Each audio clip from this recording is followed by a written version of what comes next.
Chihuahua. Yeah. Na Chihuahua, wabakaki Chihuahua. Baba.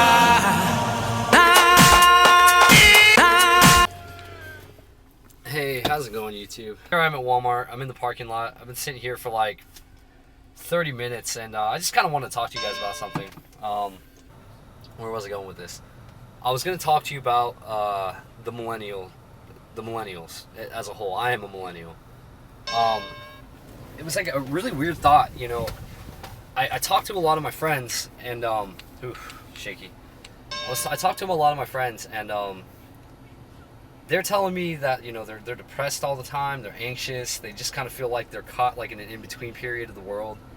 And it's actually really interesting because I mean, I can't lie. I felt the same. I feel the same a lot. Like most days I really do feel that way. And I think what it comes down to is, and I don't know if any of you have like noticed this, but millennials are actually in a pretty shitty spot for the changing of time. And oh shit, give me a second. Okay, so I mean, yeah, we're caught in like a really shitty spot because I mean, let's look at it. You have Generation X and the baby boomers who were like the kind of kids who just went out and did stuff. They didn't have cell phones. They didn't have Instagram. It was straight up like call the dude's house phone, be like, hey, where's everybody going? Or like ride your bike around the neighborhood, and wherever all the bikes were is pretty much where you were going to hang out. And I had that too. Like as a millennial, really young, I had that. Like very, you know, let's go out and explore. Let's go play out in the fucking desert. That's where I grew up, in the desert. Let's go off some bike jumps. Just getting into some crazy adventures. And like as I got older, that changed. We started getting cell phones. We started getting texting, Facebook, MySpace, and it kind of changed. It slowly but surely started changing. You know, we were using those venues to go and hang out with each other, but over time, we stopped going out and hanging out with each other. We started staying on our computers and on our phones, and I mean, that it was just, it really sucked. And then now if you look at, I guess it's Generation Y, I don't know what they are, their entire life is like on the internet. I mean, my little brother knew how to unlock an iPhone before he could even, you know, talk.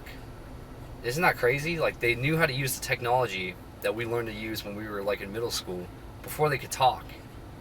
And that's all they do now. I mean, they get home, they watch YouTube, or they play on their parents' phones and their little apps. They watch TV, they watch other people. Basically, they watch other people live. As where Generation X would actually go out and live and do that stuff. And I've kind of noticed this, a lot of the big YouTube vloggers, they're all all Generation X. I mean, they're right before the millennials, you know. They still went out and did things. It was just kind of like the way of life. And, you know, the millennials, man, we really got hit on a tough spot because I think where the depression and the anxiety comes in is like, we're really kind of torn between both. We can't just comfortably sit on our phones and Instagram and Tinder and whatnot and not feel a little anxious and a little bit of fear of missing out. You know, we want to go out and do stuff, but we're like, fuck, I kind of want to stay on my phone, but I feel like wrong for doing that. As to where like a Generation Y, they would be on the phone, they'd be totally fine with it. There's no question. Like, fuck it, yeah, I'm on my phone today, so what? Like, that's how they grew up. That's what they grew up with. And then you have Generation X who, like, they're really, I mean, they use their phones, but they're pretty disconnected from, you know, social media. I've seen a lot. I mean, I have no factual evidence, but just from what I've seen, these people go out all the time and they're always doing stuff. They go on adventures, they plan trips. They're living life, and I actually envy that more than the Generation Y. But I can't, you know, as much as I still do go out and do stuff, I'm surrounded by like I'm in age group. Half of them, yeah, half the time they want to go out and half the time they don't. And you know, they're kind of like, how do I put it? It's just so inconsistent. You know, I can't consistently count on the same friend to be like, hey, let's go out and do this, let's go out and do that. It doesn't exist. It's like, it's really hard. I had like one friend, his name was Max, and we always went out and did stuff, and that was really it. Like, nobody wants to go out and do anything. And I'm sorry, I'm like totally go off subject, but I just feel like that's like a really big issue right now, especially for the millennials. Like, hey, millennials out there, bro, I feel you. I totally do. I'm with you on the struggle. It's just been it's been on my mind a lot lately. And I know a lot of you can relate to this. I really wish they would do like some kind of mental study through like our generation on what is it that causes all this depression and anxiety, because I know one thing from what I've seen with the Generation Y, the Y generation, they're all, you know, they're just kind of like heartless, man. They're all like little low-key sociopaths. Like, they just don't feel things. They're just very straight-faced and, oh, okay. And they're all caught up in like, what's the big thing on the internet? What's the big meme?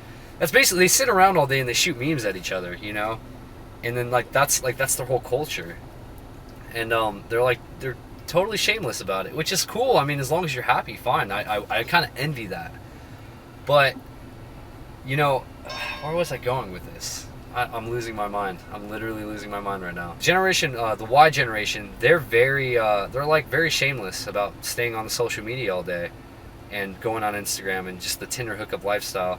And then Generation X it's not that they're shameless, they kind of shame on people who do that, you know? I mean, they have kids now. The Generation Y is Generation X's kids. This girl asked what I do occupation-wise.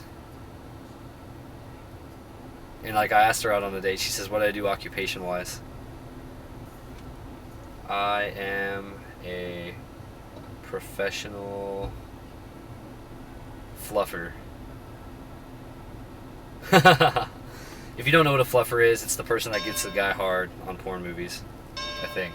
I'm almost sure it is. But yeah, that was just totally like a random note. I don't know if anybody has any information on that. If you do, definitely hit me up with that information. I know I could probably go study it or, you know, look it up myself on Google. But it's actually kind of an open forum, an open talk. Leave your comments and everything below in the comment section. Let me know what you feel about that, especially you millennials out there. Like I said, bro, I feel you. I'm with you. I'm on the front lines there. There's definitely something up with our generation, and I know it's not just in our head. Like, we think about things too much. I just feel like our brains are so overstimulated, and we're caught in such a torn generation. You know, I think they should actually rename the millennial generation the broken generation, because we really did hit the biggest technological advance of, I'd say, civilization as we know it. Really, it was just such a huge jump. We went from house phones to touch screens, you know. We went from asking girls out on dates to Tinder swiping. I mean, even our music, we hardly use instruments anymore. The big thing right now is pop music and you know, electronic beats. And, you know, I don't want to shit on any form of art style. That's awesome. If that's what you're good at, great, man. But fucking A. Like, can we just get like a famous rock band out there that hits the top 50 of the radio charts? Name the last time that's happened. Oh, I'm ranting. I gotta go. Let's go get this Nerf gun.